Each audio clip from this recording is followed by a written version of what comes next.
बिहार की राजनीति में पहली बार ऐसा हो रहा है कि उपचुनाव को इतना सीरियस लिया जा रहा है।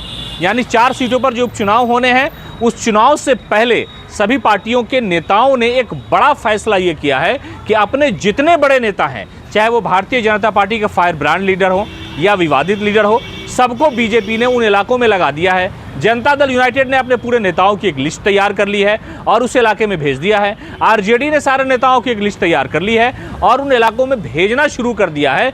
तो ऐसे हालात में ये जो चुनाव है वो सत्ता में बैठी हुई पार्टी, सत्ता में जो कायम गठबंधन है वो, और विपक्ष में जो गठबंधन है, यानी इन लोगों के लिए एक बड़ा सियासी चैलेंज के तौर पर लिया जा रहा है और ये लोग सीरियस ले भी रहे हैं। यानी बिहार में पहला ऐसा उपचुनाव है जिसको लेकर राजनीतिक तौर पर सभी पार्टियों के नेता इतने संजीदा नजर आ रहे हैं कि बेलागंज हो, रामगढ़ हो, इमामगंज हो, यानी और तरारी हो, इन सारी जगहों पर पार्टी अपने अपने स्तर से अपने अपने बड़े नेताओं को वहां ले जाकर के जनता का विश्वास जीतने का प्रयास कर रही है। इसलिए कि सबसे इनके पीछे की वजह यह है कि 2025 का जो चुनाव है वो बड़े संगठन, बड़े गठबंधन के तौर पर होना है। तो ऐसे हालात में मुख्यमंत्री नीतीश कुमार के लिए भी एक बड़ा चैलेंज है, तेजस्वी प्रसाद यादव के लिए भी एक बड़ा चैलेंज है, प्रशांत किशोर के लिए तो ये चैलेंज है ही है। इसलिए कि सियासत में उन्होंने नया जो पदार्पण किया है उसको लेकर के उनके सामने बड़ा चैलेंज है।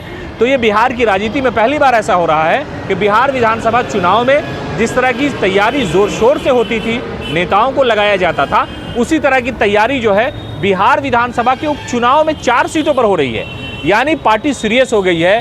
भारतीय जनता पार्टी ने एक पूरी लिस्ट बना रखी है, सारे नेताओं को उन्होंने वहां भेज दिया है। जनता दल यूनाइटेड ने अपने नेताओं को वहां लगाया कि आप लगिए, इसलिए कि 2025 के विधानसभा के चुनाव से पहले का जो परिणाम है वो दशा और दिशा दोनों तय करेगा कि बिहार के लोग चाहते क्या हैं। बिहार के लोग जो बिजली में भ्रष्टाचार का मामला लगाया जाता है, यानी जो स्मार्ट मीटर की जो गुंडागर्दी है, जैसा इल्ज़ाम विपक्ष के लोग लगाते हैं, उसको भुनाने की कोशिश है। आखिरकार लोगों के जहन में, लोगों के सियासी मंशा में है क्या, इन सारी चीज़ों को समझने और समझाने की कोशिश जो है इस वक्त पार्टियां कर रही हैं बिहार में। तो ऐसे हालात में जनता दल यूनाइटेड यानी एनडीए का गठबंधन और आरजेडी यानी इंडिया का गठबंधन पूरी ताकत झोंक चुका है और सारे नेताओं को उन इलाकों में भेजा जा रहा है। और ये कहा जा रहा है कि बिहार विधानसभा चुनाव से ठीक पहले ये जो उपचुनाव है हमारे लिए बड़ा सियासी चैलेंज है, इसलिए इसको जीतना ज़रूरी है। अगर ये हम जीत जाते हैं तो एक माहौल बनाया जाएगा, लोगों को बताया जाएगा कि लोगों का समर्थन मेरे साथ है, इसलिए 2025 में हमारा ही मुख्यमंत्री हो सकता है। इसलिए